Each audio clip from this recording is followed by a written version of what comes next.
കഴിഞ്ഞാലേ ഈ ലോക്നാഥ് ബെഹ്റയുടെ ഒരു കഥ പറഞ്ഞുതരാം. അപ്പോ നമ്മൾ ഒരു കാര്യത്തിന് ഒരു പ്രധാനപ്പെട്ട ഒരു കേസിന് അദ്ദേഹത്തിന് വിളിക്കുന്നു വെച്ചോ, ഫോണിൽ വിളിക്കുന്നു. സാർ ഇത് എന്താണ് ഇങ്ങനെ ഡീറ്റെയിൽസ് വെച്ച് അദ്ദേഹം പറയും അത് വളരെ കോൺഫിഡൻഷ്യൽ ആയിട്ടുള്ള ഒരു കേസാണ്, പ്രത്യേകിച്ച് അതൊരു മർഡർ കേസാണല്ലോ. അപ്പൊ എന്താ സംഭവം പറഞ്ഞതാണെന്ന് തെളിഞ്ഞു.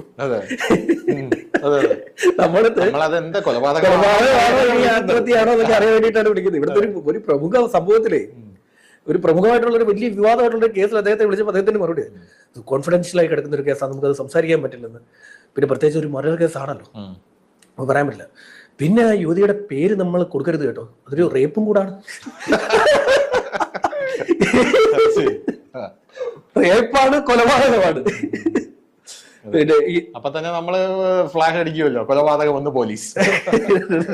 പുള്ളി ഇത് പറഞ്ഞത് പുള്ളി വിട്ടിത്തരമല്ല പറയുന്നത്, പുള്ളി ബുദ്ധിപരമായി നമുക്ക് ഇൻഫർമേഷൻ തരും.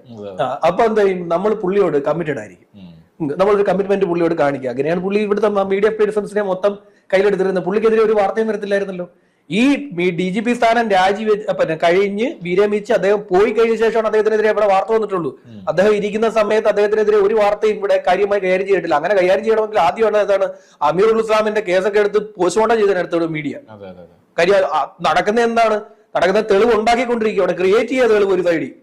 ആ ഒരു തെളിവ് അതെല്ലാം മീഡിയ അന്വേഷിക്കത്തില്ലേ, പോസ്റ്റ്മോർട്ടം ചെയ്ത് കണ്ടുപിടിക്കത്തില്ലേ മീഡിയ? ഒന്നും അന്വേഷിച്ചില്ലല്ലോ. കാര്യം എന്തോ അന്വേഷിച്ച് പോയി കഴിഞ്ഞാൽ അദ്ദേഹത്തിന്റെ അടുത്തേക്ക് കാര്യങ്ങൾ ചെല്ലും. ഏതായാലും നമ്മുടെ DGP ആകാൻ വേണ്ടി PHQവിന് മുന്നിൽ തമ്മിൽ തല്ലുമോ, ഇനി SFIക്കാർ തമ്മിൽ തല്ലിയതുപോലെ പോലീസുകാരെല്ലാം അവിടെ തമ്മിൽ തല്ലുമോ എന്നുള്ളതാണ് ഏറ്റവും വലിയൊരു ആശങ്ക.